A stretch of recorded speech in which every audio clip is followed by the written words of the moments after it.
இவங்களுக்கு வந்து எப்படி பணம் வந்துருச்சு, இவங்களுக்கு வந்து எங்க பிசினஸ் நடக்குது, இவங்களுக்கு வந்து எங்க இருந்து வேலை கிடைக்குது, இவங்க எங்க போறாங்க, எங்க வர்றாங்க, யார்கிட்ட பேசுறாங்கன்னு இதே கண்ணோட்டமா தான் நம்ம இருக்கிறோம். இன்னும் அதிகமா போச்சுன்னா என்ன நடக்குது, சபைக்கு எவ்வளவு லேட்டா வராங்க, எவ்வளவு சீக்கிரம் வராங்க, இதெல்லாம் மேலோட்டமான பார்வையிலே நடக்குது. சரிங்களா? சீக்கிரமா வந்தாங்களா, சீக்கிரம் வரலையா, சீக்கிரம் வந்து ஆசீர்வதிக்கப்படுவாங்களா, வர மாட்டாங்களா? இதுதான் நம்முடைய கிறிஸ்தவ வாழ்க்கையில ஒவ்வொரு நாளும் நடந்துட்டே இருக்குது. வேற எதுவுமே நடக்க மாட்டேங்குது. இன்னும் சிலர் எல்லாம் கண்ணு மூட கண்ணே மூட மாட்டாங்க. பார்த்துருக்கீங்களா? நம்ம ஆளுதான் ஆராதனையில கூட நிக்க மாட்டாங்க, ஆராதனை உட்கார மாட்டாங்க. பார்வை நமக்கு ஆசீர்வாதமாக இருக்கும். பாத்தீங்கன்னா கண்டிப்பா ரட்சிக்கப்பட்ட முதல் வருஷத்துல ஆசீர்வாதமா இருக்கும். ஏன் சொல்லுங்க பார்க்கலாம், நம்ம யாருமே பார்த்தது இல்லை. நம்ம பார்த்ததால யாரு, இயேசு மாத்திரம் கரெக்டுங்களா? இயேசு தான் எனக்கு அவர் இவ்வளவு பண்ணிட்டாரு, எனக்கு அற்புதம் பண்ணிட்டாரு, எனக்கு அதிசயம் பண்ணிட்டாரு, நல்லா எப்படி இருந்தா தெரியுமான்னு சாட்சி மேல சாட்சி. ஒரு ஆளை போனா நிக்க வச்சு சாட்சி சொல்லி, சபையில சாட்சி சொல்லியிருக்கோம். நல்லா எப்படி இருந்து தெரியுமா, என் குடும்பம் எப்படி இருந்துச்சு தெரியுமா, என் குணம் வேற, என் பேச்சு வேற, என் ஸ்டைல் வேற சொல்லி நம்ம சாட்சி சொல்லி இருக்கிறோம். ஆனா நாளடைவுல நீ என் கெட்ட நானும் கெட்டுன்னு சொல்லி என்னது என்ன பண்ண, எல்லாரும் கெட்டு போயிட்டு இப்ப என்ன போச்சு, நம்மளா இன்னும் விசுவாசி. அந்த ரட்சிப்பின் அனுபவத்தை விட்டுட்டு இப்ப மத்த அனுபவங்கள் எல்லாமே இருக்குது. அதனாலதான் நமக்குள்ளாக எல்லாமே இழந்து போயிட்டு மேலோட்டமான விசுவாசிகளை தான் இருக்கு. இதனால யாருக்கு என்ன லாபம் நடந்துச்சு, இல்லவே இல்லை. யாருக்கு என்ன ஆசீர்வாதம் நடந்துச்சு, ஒருத்தருக்கும் நடக்கல. ஒரு சாட்சி சொல்றோம், வருஷத்துக்கு ஒரு முறை சாட்சி சொல்றோம். கரெக்டுங்களா? ஏதோ கஷ்டம் வந்த பிறகு ஜெபம் பண்ணுங்கன்னு சொல்லி, ஏன்னா இப்ப ஜெபமும் கூட இருக்கு பாத்தீங்களா, அதுக்காக கஷ்டத்துக்காக ஜெபம் பண்ணி, வீட்டு பிரச்சனைக்காக ஜெபம் பண்ணி, வீட்டு சண்டைக்காக ஜெபம் பண்ணி, வீட்டு குழப்பத்துக்காக ஜெபம் பண்ணி, பிள்ளைகள் சரியில்லை அதுக்காக ஜெபம் பண்ணி, கணவன் சரியில்லை அதுக்காக ஜெபம் பண்ணி, மனைவி சரியில்லை அதுக்காக, வேற இதுக்கு மாத்திரம் ஜெபத்தை பண்ணி, ஜெபத்துக்கிட்ட இருந்து ஆண்டவர்கிட்ட இருந்து ஒரு அற்புதம் பண்ணி, இது மாத்திரம் சந்தோஷமா நம்ம சொல்றோம்.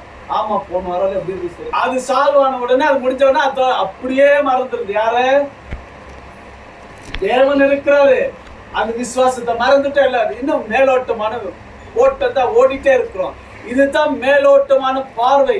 அப்படி நீங்க நடக்காமல், அப்படி நீங்க நடக்க கூடாதுன்னு சொல்லிதான் இந்த இடத்துக்கு என்ன சொல்றாரு, வசனத்தை சொல்லுகிறது. தரிசித்து நடவாமல் பார்வை, தரிசித்துனா தரிசனத்தோடு கூட இல்ல, நமக்கு எந்த தரிசனமும் இல்லை. என்ன தரிசனம் இருக்கு சொல்லுங்க பார்ப்போம். ஏதாவது ஒரு தரிசனம் இருக்கா, என் குடும்பம் இப்படிதான் நடக்கணும், என் பிள்ளைங்க இப்படித்தான் இருக்கணும் சொல்லி ஒரு தரிசனம் இருக்கா, நான் இப்படிதான் விசுவாசிக்கணும் ஒரு தரிசனம் இருக்கா?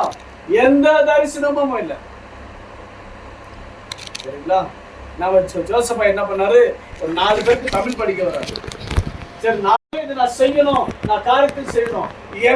எனக்குள்ள ஒரு தரிசனம் இருந்துச்சு, இந்த 12 இடத்துல நானு எப்படி ஆகணும், அடுத்தே தீர்வோம்.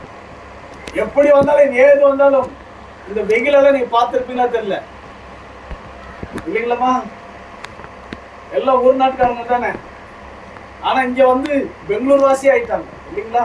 இப்ப நான் தான் ஊர் நாட்டுக்காரன் ஆயிட்டேன். வந்து பாருங்க வெயில் எப்படி இருக்குன்னு. நீங்க எல்லாம் கூட 1 மணி நேரம் உட்கார மாட்டேன்றீங்க, ஓடி வந்துருங்க. எங்க ஊருக்கு போறேன், எங்க பெங்களூருக்கு வந்து பாருங்க வெயில் எப்படி இருக்கு தெரியுமா? இந்த தோலுடைய அனல்.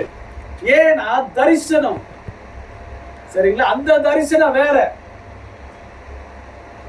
ஒரு தரிசனம்னா ஒரு நோக்கம், இது நான் செய்வேன், நான் சாதிக்குவேன், எப்படி இருந்தாலும் நான் விட மாட்டேன், நஷ்டமோ லாபமோ நான் நிற்பேன். நான் நின்று பிசினஸ் பண்ணாதான் பிசினஸ் ஆசீர்வதிக்கப்படும். அதுதான் தரிசனம். அது சரிங்களா?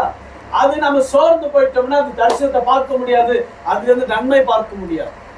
அந்த தரிசனத்தை பத்தி தான் இங்க சொல்றாரு. அப்ப நமக்கு என்ன தரிசனம் இருக்கு, நம்ம என்ன மாதிரி தரிசனத்தை நம்ம பார்க்க விரும்புறோம்? சும்மா மேலோட்டமான எல்லாத்தையும் பார்த்து குறைய சொல்லிட்டு, குறைய பார்த்துட்டு, இந்த விசுவாசம் சரியில்லை, இவன் சரியில்லை, அவன் சரியில்லை பேசுறதை விட்டுரு. தேவையில்லை நமக்கு. நம்முடைய தரிசனம் என்ன? இயேசு, இந்த சிலுவை தான். இந்த சிலுவை தான் நமக்கு விசுவாசம். புரியுதுங்களா? இந்த சிலுவையை பார்க்க விசுவாசம் எனக்குள்ள தானாவே பொங்கி வரும். ஆமென்.